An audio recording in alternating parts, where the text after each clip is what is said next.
আমি আমার বান্দার জীবনের সব গুনাহ মাফ করে দিয়ে জান্নাতে ঢুকায় দেব, তখন তুই কি করবি?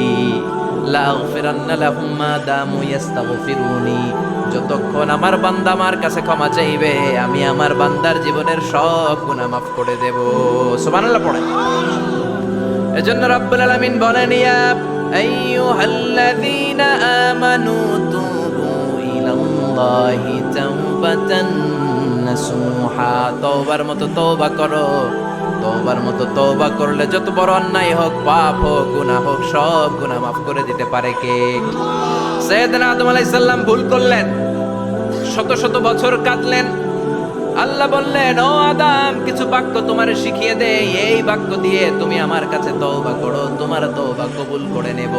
সাইয়েদনা আদম বললেন, রব্বানা, পড়েন, রব্বানা যালামনা আনফুসানা ওয়া ইল্লাম তাগফির লানা ওয়া তারহামনা লানাকুনান্না মিনাল খাসিরিন। ও আল্লাহ, আমি জুলুম করেছি নফসের উপর, ভুল করেছি, অন্যায় করেছি, অপরাধ করেছি। আপনি যদি ক্ষমা না করেন আমি শেষ হয়ে যাব। লানাকুনান্না মিনাল খাসিরিন, আমি ক্ষতিগ্রস্তদের মধ্যে শামিল হয়ে যাব। ঠিক কি না? এই আয়াত দিয়ে, এই দোয়া দিয়ে যখন সাইয়েদনা আদম তাওবা করলেন, মুহূর্তেই তাওবা কবুল করে নিয়েছে কে? আমরাও যদি পাপ করি, অন্যায় করি, আমাদেরও পাপগুলো মোচন করার একজন আছে না নাই? তিনি গাফিরিয যামব কাবিলিত তাওব। ওনার কাজই হচ্ছে গুনাহ মাফ করা। শয়তানের কাজ ওয়াসওয়াসা দেওয়া, আমাদের কাজ পাপ করা, ওনার কাজ মাফ করা। আল্লাহ ডেকে বলে, গোলাম, তোরা যদি পাপ না করতি আর বারবার মাফ না চাইতি, তাহলে তোদেরকে ধ্বংস করে দিয়ে জমিনের বুকে এমন একটা জাতি আমি বানাতাম যারা পাপ করতো আর মাফ চাইতো, আর আমি মাফ করতাম। সুবহানাল্লাহ পড়ে। মাফ করতে আল্লাহর বড্ড ভাল লাগে, চোখের পানি দেখতে আল্লাহর বড্ড ভাল লাগে। কায়মনো বাক্যে কেউ দোয়া করছে, এই দৃশ্য দেখতে আল্লাহর ভালো লাগে, চিল্লায় বলেন সুবহানাল্লাহ।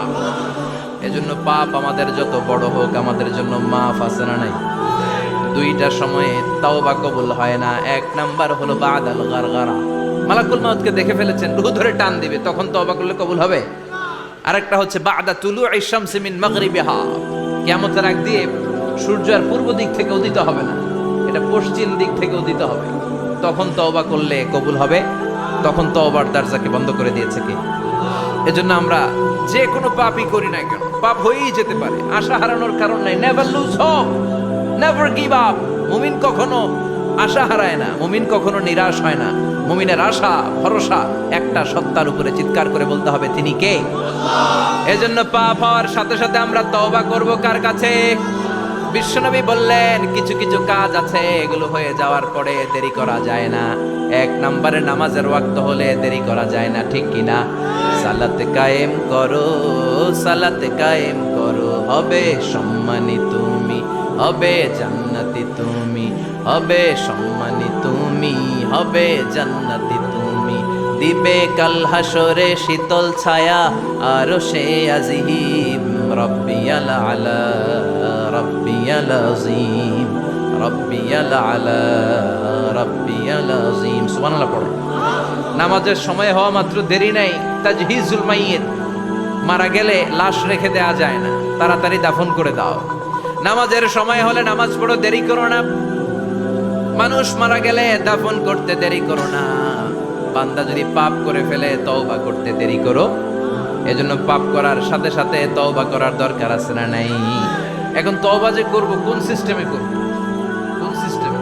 ভুল হওয়া মাত্রই আপনি অনুতপ্ত হয়ে চোখের পানি ছেড়ে আল্লাহর কাছে মাফ চান, আল্লাহর কাছে ক্ষমা চান, এটার নামই তওবা।